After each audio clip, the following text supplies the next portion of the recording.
안녕하십니까. 삼성서울병원 혈액종양내과 정철원 교수입니다. 흔히들 백혈병 하면 병색이 완연한 러브스토리의 여주인공이나 머리를 민 소아백혈병 환자를 떠올리죠.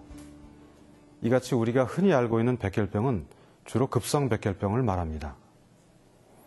만성골수성 백혈병은 진행속도가 느린 경과를 밟는 백혈병을 말합니다.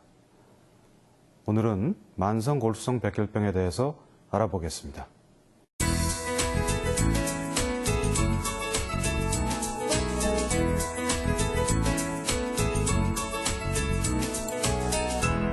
만성골수성 백혈병에는 만성기, 가속기, 급성기의 세 병기가 있는데 대부분의 환자가 만성기에서 발견됩니다.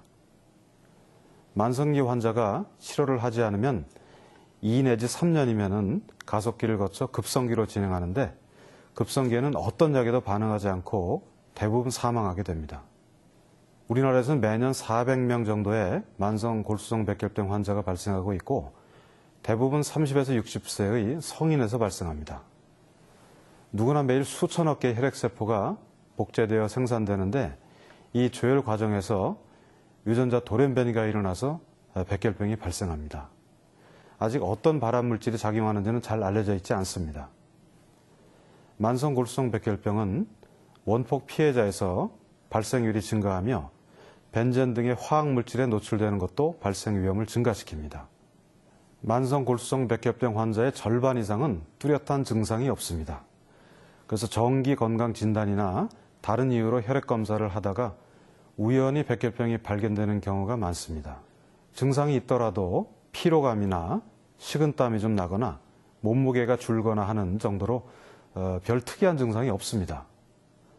그런데 좀 더 경과하면 이런 증상이 심해지고 비장이 커지면서 배, 특히 왼쪽 윗배가 불편하고 통증이 생기기도 하죠. 그리고 왼쪽 갈비뼈 아래 뭔가 덩어리 같은 게 만져지게 됩니다. 건강검진을 하면 대부분 일반 혈액검사를 하게 되는데 여기에서 쉽게 발견이 됩니다. 우리 혈액에는 백혈구, 적혈구, 혈소판 이렇게 세 종류의 세포가 있는데 만성골수성 백혈병에서는 백혈구 수가 현저히 증가하고 빈혈이 발생하며 혈소판 수가 증가하는 소견을 보입니다. 특히 증가한 백혈구를 현미경으로 분석을 해보면 미성숙 백혈구가 관찰되고 호산구나 호염기구가 증가하게 되는데 이러면 만성골수성 백혈병을 강력하게 의심하게 됩니다. 치료는 만성골수성 백혈병 세포만 선택적으로 제거하는 표적 치료제를 복용하는 것입니다. 약을 복용하면 대부분의 환자에서 1개월 정도 후에는 혈액검사가 정상으로 돌아오며 비장도 정상으로 회복됩니다. 그 후에는 약 3개월마다 혈액으로 찌꺼기 백혈병 세포가 얼만큼 남았는지를 추적하는 검사를 하여 치료 경과를 점검합니다. 치료 목표는 백혈병 세포가 99.9%가 제거되는 상태를 목표로 하며 여기까지 도달하는데 보통 6개월에서 1년 정도가 걸립니다. 표적 치료제는 매우 효과적인 약으로 꾸준히 시간을 지켜 복용하는 것이 가장 중요합니다. 임의로 중단하거나 용량을 줄이면 치료에 실패할 수 있고 또 백혈병 세포에 새로운 돌연변이가 생겨 무서운 결과를 초래할 수 있습니다. 부작용이 생겨서 복용하기 어렵다면 담당 선생님께 말씀드리고 부작용을 조절하는 것이 가장 좋습니다. 경우에 따라서는 담당 선생님의 지시하에 약의 용량을 조절하거나 일시적으로 중단할 수도 있습니다. 몸이 붓거나 눈물이 나거나 쥐가 나는 경우에도 효과적인 보조약이 있습니다. 절대 자의로 표적 치료제를 중단해서는 안 됩니다.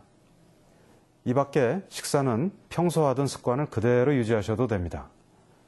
육식과 채식을 골고루 드시고 나름식도 가리실 필요 없습니다. 그러나 만성골수성 백혈병도 혈액암의 하나이기 때문에 담배는 절대 피우시면 안 되고 술도 자제하셔야 합니다. 그리고 표적 치료제에 영향을 줄 수 있는 자몽 주스, 자몽, 은행잎 추출물 등은 드시지 않는 게 좋습니다. 생활 패턴은 발병 전에 하시던 그대로 유지하는 것이 좋습니다. 여행도 다니시고 운동도 하시고 열심히 직장 생활도 하시면서 말입니다. 내 삶은 내가 주인이고 이 병은 담당이의 도움을 받아 내가 꼭 고치고 만다 하는 굳은 결심을 하셔야 약을 먹는 것을 소홀히 하지 않게 됩니다. 지금까지 만성골수성 백혈병에 대해서 알아보았습니다. 감사합니다.